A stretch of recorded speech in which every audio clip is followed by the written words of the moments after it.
e lá eu usava essa palavra, eu falava assim, assim que eu como homem travestido, e aí fui cancelado. Eu não sabia que não se usava travestido, mas continuei usando.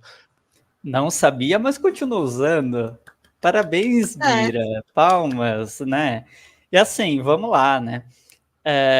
Obviamente, né, não fui eu que comecei com essa crítica à questão de homem travestido, né? Mas, né, partindo do ponto, né, que ele falou do vídeo da Samantha, né? A Samantha viu o nosso vídeo, né, Ricardo? Meu e seu, em que eu problematizei isso, ela problematizou de novo em cima disso, e o Bira deixa claro que ele não aprendeu nada com isso.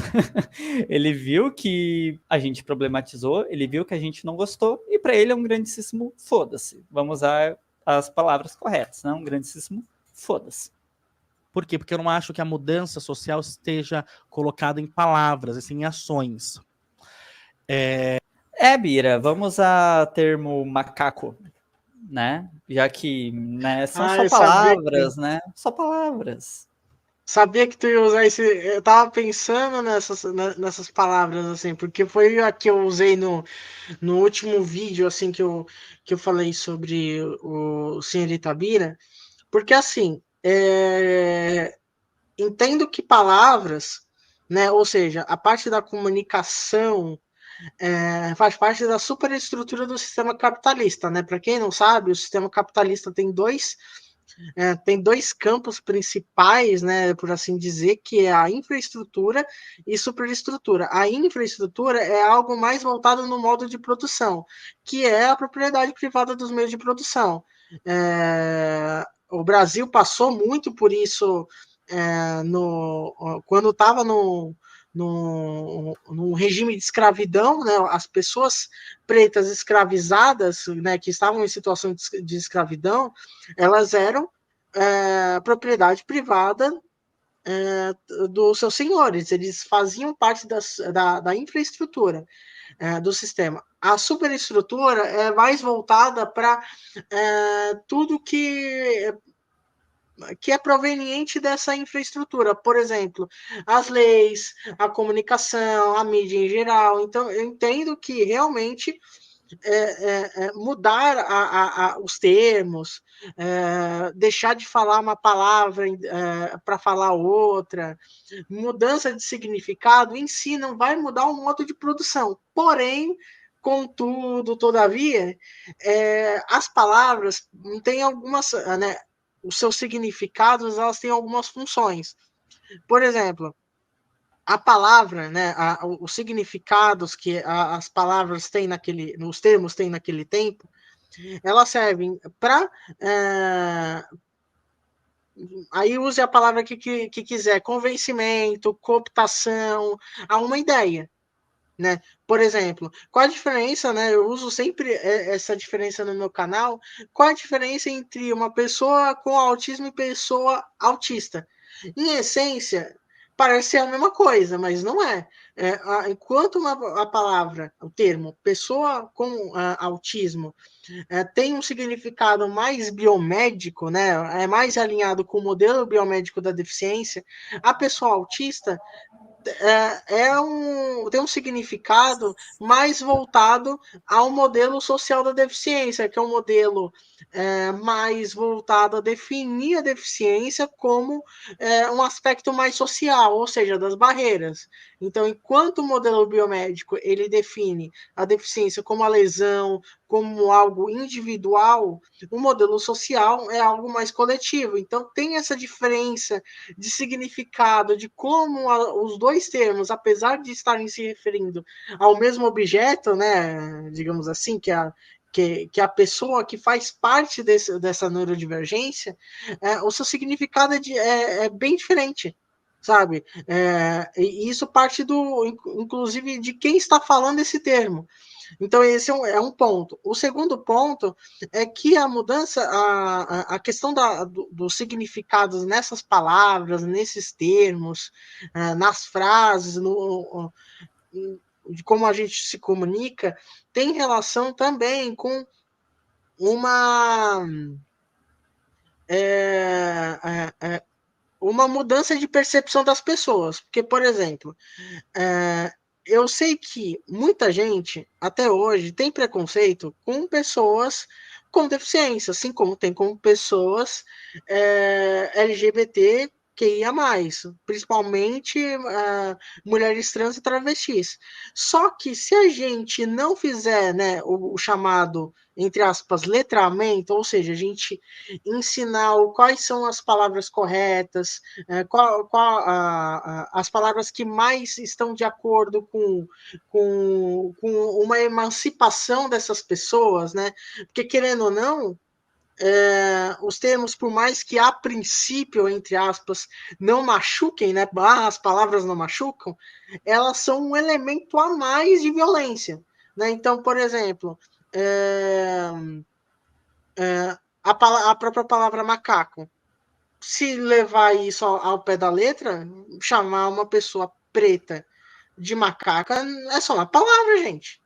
Agora, por que ficar reclamando, por que ficar de mimimi, ficar choramingando, que não pode falar que eu sou travestido. Fico me travestindo de mulher para fazer um programa. Por que isso é errado? Eu não quero fazer isso. Então, entra muito naquela questão de uma galera mais de direita, de que fica apontando mimimi nos outros, mas é o que mais faz mimimi, é o que mais reclama de uma cultura, entre aspas, uma cultura do politicamente correto, sabe? Então, no caso da transgeneridade, o uso de alguns termos em detrimento de outros é importante porque a linguagem é um elemento de violência, ela pode ser usada também como elemento de violência, porque a linguagem é ferramenta. Aí essa ferramenta é usada para emancipação de grupos oprimidos ou para a opressão, né, a continuidade da opressão desses grupos, né?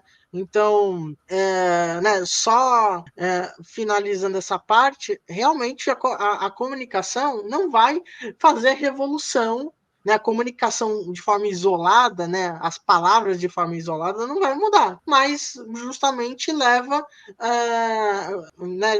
É um elemento a mais de emancipação ou de opressão, depende de quem está usando essa ferramenta, né? Sim, exatamente. E é por isso mesmo que a gente fala de politização, né? Porque, macaco é um bichinho, come banana, o bichinho fofinho, tal. Por que eu não posso falar isso, né? Porque eu não posso chamar uma pessoa negra desse jeito? Porque existe todo um peso histórico de opressão, tem todo um conjunto de fatores que mostram que aquilo é errado, né? A partir do momento que nós ficamos dando migênero para uma mulher trans, homem trans, pessoa não binária, enfim, né? Nós também estamos colocando a existência daquela pessoa em xeque. Não você enfiando uma faca na garganta da pessoa e, sei lá, ameaçando ela de morte, esse tipo de coisa. Mas é uma forma extremamente agressiva de você agir. É uma forma de você estar negligenciando existências, né? Por meio da fala, por meio do diálogo. Poxa, como, sabe? O Bira é um homem gay, o Bira é um homem crossdresser, o Bira é um homem preto. E ele não tem noção de como palavras afetam? Por quê? Como não? Pô, ele deveria saber. Ele não sabe da luta gay, ele não sabe que até maio de 1990 pessoas gays eram consideradas doentes mentais. O que é isso? Não é uma forma de ataque? Você chamar alguém de doente mental, tá em lei, não é um ataque? Não é uma forma de você discriminar aquela pessoa? De você negar aquela pessoa como um ser humano? Enfim, se eu parar de falar travestido, não vai parar de morrer travesti, entende? Eu não acho que é a palavra travestido que faz matar travesti. Ponto. Né? Se, tipo, falar macaco, você não tá matando a pessoa negra e você, né? Tipo, pessoas negras não vão parar de morrer, né? Se eu continuar usando, tá tudo bem. Eu posso até dar um exemplo, né? Que eu já fiz num outro vídeo, inclusive, que é assim, um dos elementos de desumanização dos judeus, né? Na Alemanha, foi a comunicação, assim, seja a comunicação escrita, seja a comunicação falada, ou seja por meio de imagens. Como era definido o judeu, né, a pessoa, né, que faz parte, né, dessa identidade, era retratada como um rato, seja por meio escrito, seja por meio falado, seja por imagem, fazia essa mistura de uma pessoa com um rato para definir o judeu, e a violência contra o judeu do modo que aconteceu não começou antes da linguagem, foi a linguagem que precedeu, que deu o combustível, né, digamos assim, para esse ódio das classes médias, principalmente em relação ao judeu, justamente porque na Alemanha, né, que estava passando por um problema econômico na época, era preciso de apontar um inimigo. Esse inimigo, né, não só, né, mas principalmente foi o judeu. Só que as pessoas, elas não são preconceituosas logo de cara, elas são induzidas a serem por causa de uma estrutura. E essa estrutura, por meio, no caso, da comunicação, fez com que as pessoas começassem a odiar pessoas judias, né, odiar judeus. E foi a partir daí que a política de extermínio começou a ter certa validação, porque se não fosse a comunicação, não teria essa validação. E o pessoal não sei se o Bira está se fazendo, porque o Bira da área do marketing já fez parte de uma agência, inclusive, a Freakout, né, que é uma agência que já acabou, se não me engano. Então ele sabe mais, ele deve saber mais do que eu sobre isso, né? Só que aí ele tem esse peso dessa responsabilidade de saber o que ele sabe, fazer com que mais pessoas não sejam prejudicadas a partir da área dele, que é a comunicação. Então, assim, pegando o exemplo, né, que é o mais óbvio, que foi esse que eu acabei de falar, tem outros exemplos que eu posso dar no decorrer das próximas falas, mas é o exemplo mais óbvio de como a comunicação ela é uma arma que pode ser usada tanto para emancipar quanto para oprimir. No caso da Alemanha, foi feita para oprimir. No caso do senhor Itabira, né, obviamente, salvo devidas proporções, né, porque eu sei que vai vir gente falando: você está usando o argumento lá de Hitler, você está comparando Bira com Hitler, você está chamando o senhor Itabira de nazista. Não, eu não estou chamando o Bira de nazista, antes que algum papagaio do Bira venha aqui e encher o saco. Mas eu estou falando que são práticas que são iguais. Assim. Sim, exatamente. Então... A gente pode usar até o exemplo da própria Palestina, né? Essa guerra que ainda está rolando, né? Infelizmente, em que a mídia, né? E, enfim, muitos canais de comunicação, muitas pessoas influentes colocam simplesmente palestinos como pessoas terroristas, como Palestina igual Hamas, como tem um hospital cheio de criança e jogaram uma bomba, jogaram um míssel, uma bomba nesse hospital.